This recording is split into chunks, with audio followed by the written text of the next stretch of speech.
अस्सलामुअलैकुम, नमस्कार। काफी देर हो गई मुझे आते आते, लेकिन जब भी आए हैं तो लास्ट में धूम मचाते ही हम लोग जाने का एक तजुर्बा रखते हैं। और इसी तरह का कुछ आज होप कर रहे हैं कि यहाँ पे जो भी मैं बोलूँगी वो सिर्फ मेरे स्पीच में नहीं रहेगा, अंदर करने की कोशिश करेंगे। क्योंकि जब एक अदना सी बहन आपकी जो कि एक सिंगल मदर है 3 बच्चों की, और हमने 11 बच्चों को गोद लिया हुआ है अल्हम्दुलिल्लाह।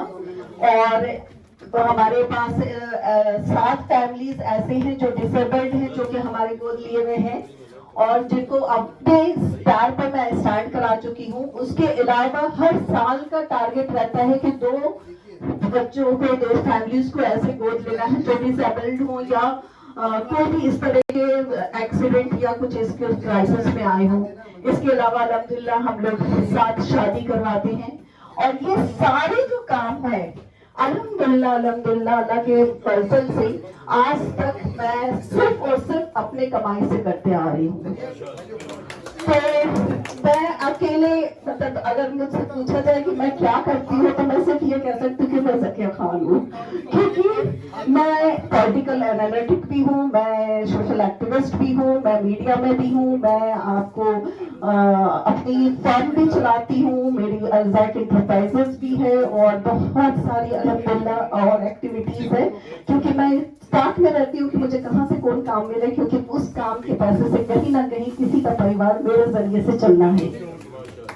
तो मैं बस आज इस मन से इतना ही कहना चाहती हूँ कि जब आपकी ये बहन जो कि अकेले अपने पर पे बिना किसी सहारे के इतने लोगों का सहारा बन सकती है, तो अगर आपने नियत की तो कुछ नहीं करना होता। मुश्किल से एक छोटी सी फैमिली का खर्चा जो है ना 3,000 से लेके 6,000 तक का आता है एक महीने का।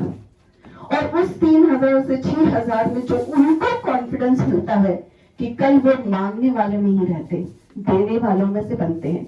यही कश्मीरी गेट था जहां पे एक इंसान की एक्सीडेंट हो गई थी और मुझे किसी के जरिए से लोगों ने फोन किया।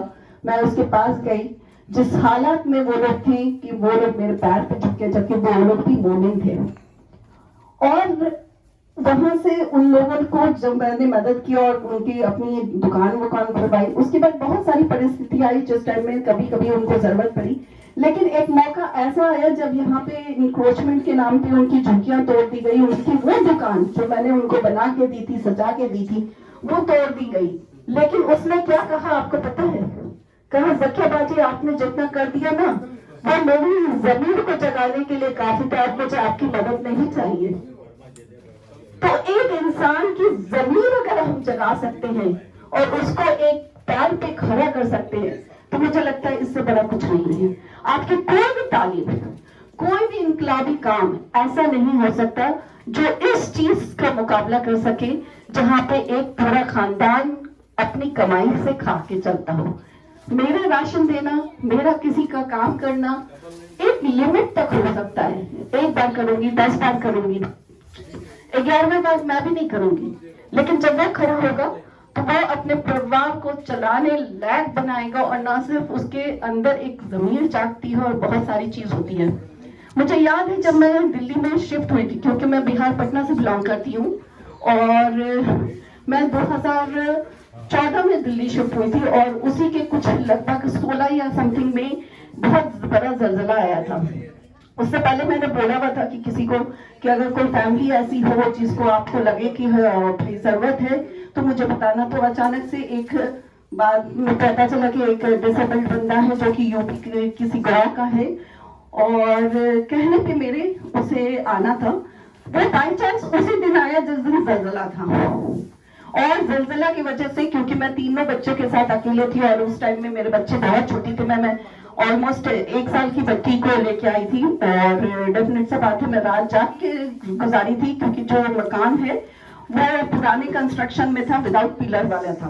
तो मुझे एक जहनी ये था, क्योंकि जब आप अकेले होते हैं तो आपकी जिम्मेदारियां बढ़ जाती हैं। जब इंसान के घर में और भी लोग होते हैं ना तो वो दरवाजा चेक नहीं करता, वो सोचता है कि दूसरा चेक कर लेगा। जब लेकिन आप अकेले होते तो आप खुद दरवाजा चेक करते हैं। तो एक जिम्मेदारी की मेरे ऊपर सेंस थी, जिसकी वजह से मैं रात भर जागी हुई थी। ऑफिस पहुंची, ऑफिस में मैं उस टाइम में अल्केमिस्ट में थी और उस टाइम में मैंने फोन आया कि मैम मैं पहुंच चुका हूँ, और क्योंकि वो डिसेबल्ड था मैं उसको इनकार नहीं कर सकती थी। तो मैंने अपने ऑफिस से निकली, बच्चों को लिया घर से और लेके मैं चली गई उसके पास जहां से उसको साइकिल यानी व्हील चेयर दिलवाना था। वहां पे उसके साथ मैंने अपने 3 इनोसेंट बच्चे को बिना जान पहचान के छोड़ दिया और खुद चली गई उसके लिए राशन का सौदा लाने के लिए, कि ताकि वो व्हील चेयर पर उस सौदे को बेच के अपनी जिंदगी चला सके। और आज भी मैं याद करती हूँ, ऐसी बहुत सारी इंसिडेंट है जहाँ पे मेरे बच्चे कहते हैं मम्मी हम लोग तो बस अल्लाह भरोसे, आपके भरोसे पता नहीं है, बिकॉज आपने हमें छोड़ छोड़ के अल्लाह के वाले बहुत काम किया है। और अभी भी, आज भी, अब तो माशाल्लाह मेरी बेटी 10वीं में पहुंच गई और मेरा बेटा अभी आयरलैंड में है, तो पैसा भी दो। तो एनीवे उस टाइम में मिस यूनिवर्स हुआ था, the first Miss Universe was covered from Patna by me. और वो आर्टिकल ये सब छापने के बाद जो पहला पेमेंट मेरा आया, इट वाज लमसम 3000। तो मैं इन्फ्लुएंस फैमिली से बिलोंग करती हूँ, एफिलेंट फैमिली है मेरी, नाना दादा दोनों ही एडीएम रहे, मैजिस्ट्रेट रहे बिहार। मेंबर लोग की ख्वाहिश थी, सबकी सहमति हुई है, मैं अपने तरफ से नहीं बोल रहा हूँ, सारे लोग ने सहमत हुआ कि हाँ इनको होना चाहिए। मैम एक मिनट आई भाई का वेलकम करे भाई, ये ऑन स्पोर्ट सिलेक्शन है, ये पहली बार ज़किया खान जी का ऑन स्पोर्ट सिलेक्शन हमारे अवार्ड का ये पहला मौका है 34 इयर्स में कि we are selected Zakia Khan on spot. She came to become our member and she become our member. Now we are selecting her to राष्ट्र महिला गौरव सम्मान नेशनल वुमेन प्राइड अवार्ड के लिए ऑन स्पोर्ट सेलेक्शन किया गया। इसके लिए मुबारक, बहुत बहुत मुबारक हो। इनकी काम की party after party, party after party, party after party, party after party and party of suddenly recognition of Zakia Khan. Party by. All of sudden Zakia Khan nominated Women Pride of India. मेरा नहीं है, किसका है? The Pride of India. Pride of India is किसका? अल्हम्दुलिल्लाह। बस